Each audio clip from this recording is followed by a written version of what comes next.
Dear Creators, hari ini kita mau bahas mengenai cara yang tepat untuk mencari ide konten agar bisa mendatangkan banyak viewers.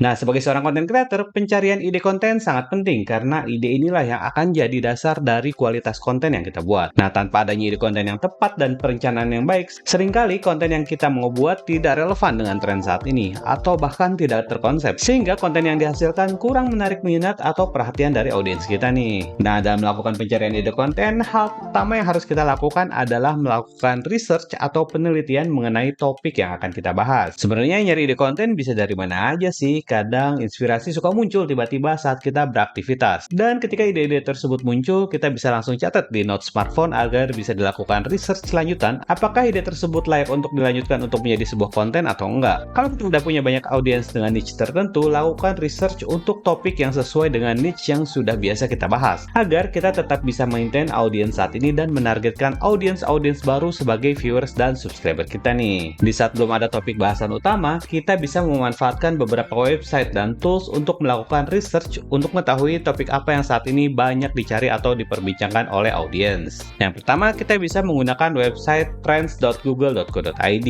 Nah, di halaman Google Trends Indonesia, kita bisa mengetahui beberapa hal yang saat ini sedang trending dalam pencarian di Google. Kita bisa langsung akses ke bagian Recently Trending dan klik More Trending Search untuk mengetahui lebih banyak lagi trending search yang dilakukan audiens di Google. Nah, di halaman ini, kita bisa menemukan keyword yang saat ini sedang banyak dicari di Google yang dipisah per harinya. Kita juga bisa melihat detail pencarian dari topik tersebut dan jumlah pencariannya. Scroll terus untuk mencari tahu hal-hal yang menjadi trending search untuk beberapa hari ke belakang. Nah, contohnya nih, jika channel kita membahas tentang mobile gaming, dari data Google Trends ini kita bisa mendapatkan informasi bahwa game Free Fire sedang banyak dicari dan di hari sebelumnya Free Fire juga masih menjadi trending dengan detail pencarian mengenai cara redeem code terbaru dari Free Fire untuk mendapatkan free item. Jika kita sebagai kreator bisa dengan cepat memproduksi konten yang membahas sesuai dengan trending search tersebut, besar kemungkinan konten kita akan mendapatkan lebih banyak views. Nah, hal yang sama bisa kita lakukan juga di YouTube. Kita bisa mengakses YouTube Trending melalui menu Explore dan klik di icon trending.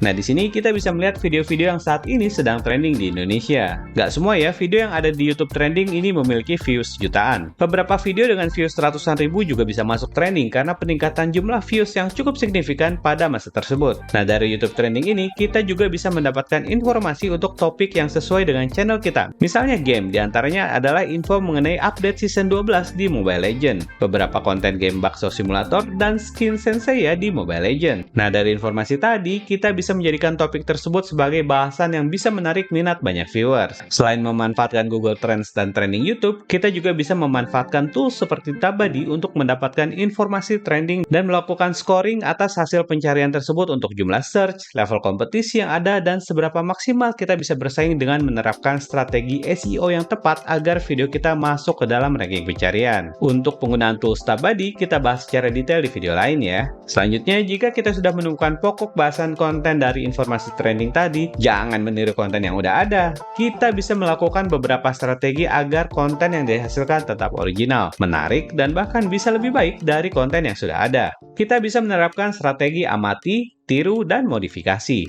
Dari video yang sudah ada, kita simak videonya dengan seksama. Melakukan research hal-hal yang menarik audiens dari kolom komentar, hal-hal apa aja yang banyak ditanyakan oleh audiens dan belum dibahas di video tersebut, dan melakukan modifikasi sesuai identitas kita sebagai seorang konten kreator. Kita juga bisa melakukan analisa konten dengan strategi analisa 5W1H, yaitu dengan melakukan pencarian lebih mendalam dari unsur what, who, where, when, why, dan how. Dari deep research berdasarkan unsur-unsur tersebut, kita bisa mendapatkan banyak informasi yang menarik untuk dijadikan bahasan dalam konten video kita. Contohnya nih, kalau kita ingin membahas suatu event yang saat ini sedang trending seperti kemenangan timnas U20 Indonesia melawan Vietnam, kita bisa melakukan analisa lebih mendalam membahas untuk unsur what dengan menganalisa hal apa yang menjadikan momen ini sangat mengembirakan bagi pecinta sepak bola di Indonesia. Untuk who, kita bisa perdalam lagi yang berkaitan dengan siapa orang-orang yang terlibat di dalam pertandingan tersebut. tersebut, siapa yang mencetak gol, siapa pelatihnya, dan siapa yang sangat berperan penting dalam kemenangan tersebut.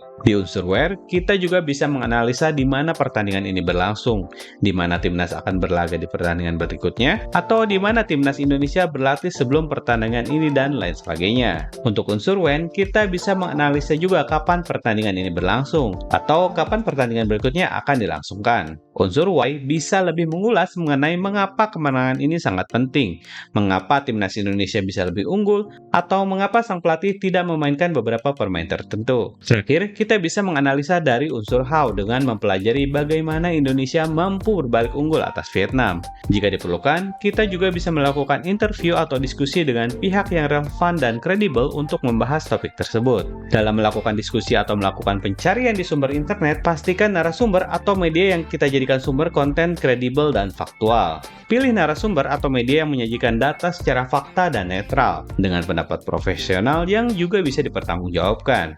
Sebagai seorang content creator, kita juga harus menunjukkan value dan kualitas pembahasan topik tersebut agar saat menonton video kita, audiens merasa bahwa kita memang menguasai materi. Nah, hal itu bisa kita lakukan dengan melakukan analisa yang lebih mendalam dari topik tersebut, berpikir kreatif, melihat dari berbagai sudut pandang, dan tentunya harus memiliki critical thinking agar hal-hal yang disampaikan dalam konten lebih mendalam dan cukup jarang dibahas di channel lainnya. Perlu diingat juga, dalam membuat sebuah pembahasan konten, sangat diperlukan juga rasa empati terhadap kondisi masyarakat saat ini. Jangan sampai ya, hal-hal yang kita sampaikan bisa menyinggung perasaan salah satu pihak atau kelompok tertentu. Selalu buat konten yang positif dan menghindari penyebaran konten hoax. Setelah semua informasi kita peroleh, kita mulai bisa mengkategorikan ide-ide pembahasan tadi dan menyusunnya ke dalam sebuah naskah atau skrip. Naskah nggak harus menjadi acuan untuk dibaca keseluruhan, namun dengan adanya naskah, konten kita akan lebih rapi dengan bahasan yang tepat sasaran dan tidak terlalu banyak membuang waktu, sehingga audiens juga akan bisa lebih maksimal menikmati konten kita. Dalam menyusun skrip, biasanya muncul ide-ide pembahasan baru, sehingga konsep dan ide-ide bisa kita kembangkan lebih menarik. Dengan adanya skrip, kita juga akan lebih percaya diri saat syuting, karena hal-hal yang akan disampaikan sudah terencana dengan jelas dan rapi, sehingga saat kita syuting, kita akan lebih fokus ke cara penyampaian konten agar lebih menarik. Nah, skrip ini juga bisa kita jadikan panduan untuk melakukan syuting footage-footage tambahan atau B-roll agar konten kita lebih menarik. Perencanaan syuting ini biasa disebut sebagai storyboard atau shoot list ya. Dengan adanya storyboard atau shoot list, perencanaan syuting kita akan lebih rapi dan kita akan lebih mudah melakukan proses editing video berdasarkan skrip dan storyboardnya. Yang paling direkomendasikan untuk format skrip sebuah konten dimulai dengan teaser atau prolog yang bisa membuat audiens mau tetap menonton video kita sampai akhir. Buat prolog atau teaser yang menarik perhatian atau membuat audiens penasaran dengan isi videonya. Kemudian kita bisa memasukkan bumper sebagai identitas channel kita setelah prolog. Gunakan video bumper yang singkat dan simple. Jangan gunakan durasi bumper yang terlalu lama, sehingga audiens merasa akan seperti nonton iklan, karena ini akan menjadikan titik audiens meninggalkan video kita. Setelah bumper, kita bisa menyisipkan introduction dan langsung masuk ke pembahasan utama. Pada saat closing video, pastikan kita juga menyisipkan pendapat pribadi kita atas hal yang kita bahas tadi. Gunakan call to action di akhir video untuk mengajak audiens untuk subscribe, like, dan share video kita. Dan terakhir, kita bisa menambahkan outro atau end screen untuk mendapatkan video rekomendasi lain dari channel kita. Jika kita sudah terbiasa untuk melakukan strategi-strategi tadi dalam perencanaan konten, bisa dipastikan sebagai seorang content creator, kita tidak akan kehabisan ide untuk bisa menghasilkan konten-konten yang bisa mendatangkan banyak viewers. Nah, sekian dulu video dari saya, semoga bermanfaat ya. Akhir kata, saya Budi pamit undur diri dulu, sampai ketemu di video berikutnya. Dear creators, are you ready to become the next content creators? Yes, I'm ready!